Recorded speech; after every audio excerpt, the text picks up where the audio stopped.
नमस्कार साथियों, आप सभी का बापू की आवाज़ न्यूज नेटवर्क में स्वागत है। साथियों, आज गोंदिया में सकल ओबीसी समाज का बहुत बड़ा मोर्चा था। हजारों की तादाद में वहां ओबीसी बांधव उपस्थित हुए थे। लेकिन साथियों, उसमें एक बात नोटिस की जाने वाली थी, जो कि तिरोड़ा गोरेगांव विधानसभा क्षेत्र के विधायक है विजय रांगडाले, जो कि ओबीसी समाज से आते हैं, वो वहाँ पर मौजूद नहीं थे। उनके ऊपर बहुत सवाल उठाए जा रहे हैं। साथियों, हमारे साथ यहाँ पर राजकुमार और पप्पू पटले मौजूद है, जो कि कृषि उत्पन्न बाजार समिति के उपसभापति है। आइए हम उनसे जानने का प्रयास करते।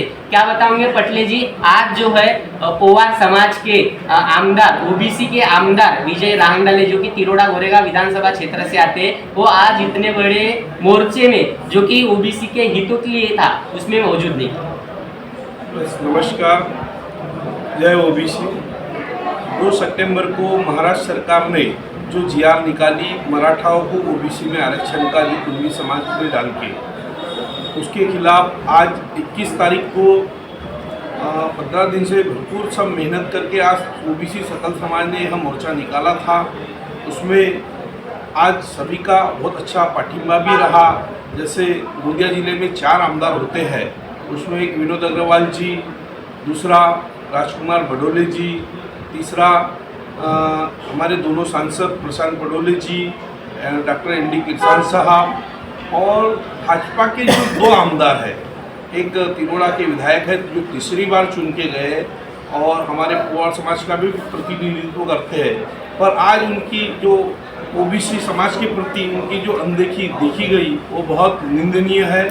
दूसरी, उसी के साथ साथ जो आमदाव के विधायक है संजय पुराम, यह भी आज दिखे नहीं। कहीं ना कहीं उनका पहले चल रहा था कि आज ओबीसी को हम लोग पाठिंबा देंगे, पर आज दोनों आमदारों ने गोंदिया जिले के पाठिंबा नहीं दिया। इसमें जबकि भाजपा की महाराष्ट्र के विधान परिषद सदस्य है प्रेरणा फूके, उन्होंने आज यह मोर्चे में आके अपना पाठिंबा जाहिर किया। साथ में जो हमारे महाराष्ट्र के विरोधी पक्ष नेता है विजय वडेट्टीवार जी, उन्होंने भी आके इस जो जन आक्रोश मोर्चे को बहुत अच्छा प्रतिसाद देके पाठिंबा दिया।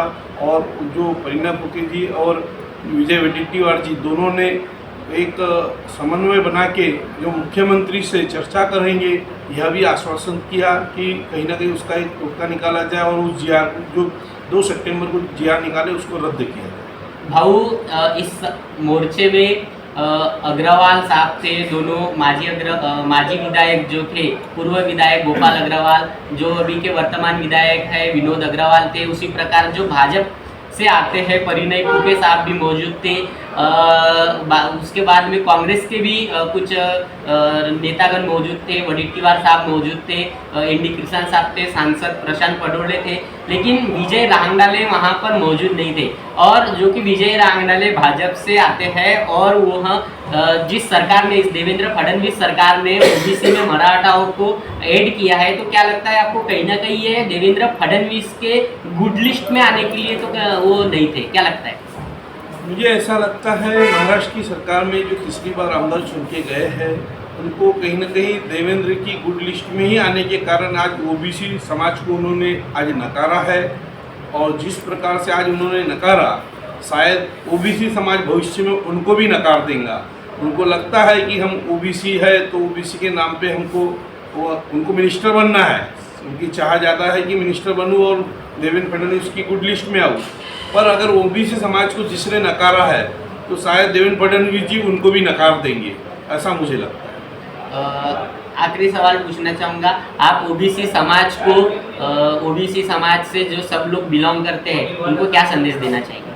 मैं सबसे पहले जो 2 सितंबर का जो जीआर है, यह अगर सरकार रद्द नहीं करती, तो हमने ओबीसी समाज के जितने समाज बंधु ने 10 अक्टूबर को जो नागपुर में मोर्चा है, उसमें सब ने सहभागी लेना चाहिए। पुआर, कुंभी, भाली, तेली, माड़ी, जितने ओबीसी समाज के जो आते हैं, उनने सब ने एक बहुत अच्छा जो महाजन आक्रोश मोर्चा रहेगा 10 अक्टूबर का नागपुर में, उसमें सब ने सहभाग लेके एक सरकार को हिला देना चाहिए। जो 40 किलो का एक इंसान पूरे महाराष्ट्र सरकार को हिला के दिखाया और उसके दबाव तंत्र में आज उसको मराठा के आरक्षण में ले रहे। और हम ओबीसी समाज इतना बड़ा रहने के बाद पूरे महाराष्ट्र में इसके बाद भी हम पीछे रह रहे। इसलिए आज हमने अगर यह लड़ाई नहीं लड़ी तो हमारे बच्चों का भविष्य बहुत अंधकारमय हो जाएगा, ऐसा मुझे लगता है। साथियों, आज सकल ओबीसी समाज का मोर्चा था, उसमें हजारों की तादाद में ओबीसी बांधव मौजूद थे। लेकिन जो ओबीसी से ही बिलोंग करते हैं, भाजपा के प्रतिनिधि है विजय रहांगनाले, वह वहाँ पर मौजूद नहीं थे। कहीं ना कहीं यह निंदनीय बात है, ऐसे सवाल खड़े किए जा रहे हैं। साथियों, उसी प्रकार जो देवेंद्र फडणवीस सरकार ने ओबीसी के आरक्षण में मराठाओं को ऐड किया है, यह भी बहुत बड़ा अन्याय है। और ये अन्याय होने के बाद भी ओबीसी समाज के प्रतिनिधि विजय रहांगनाले मौजूद नहीं रहे। इसका मतलब ऐसा तो नहीं है क्या वो समाज को बेवकूफ़ बना रहे हैं, क्या समाज को बस वो यूज कर रहे हैं अपनी वोटिंग के लिए? ऐसे तरह तरह के सवाल यहाँ पर खड़े किए जा रहे हैं। ऐसी खबर देखने के लिए आप देखते रहिए बापू की आवाज़ न्यूज़ नेटवर्क।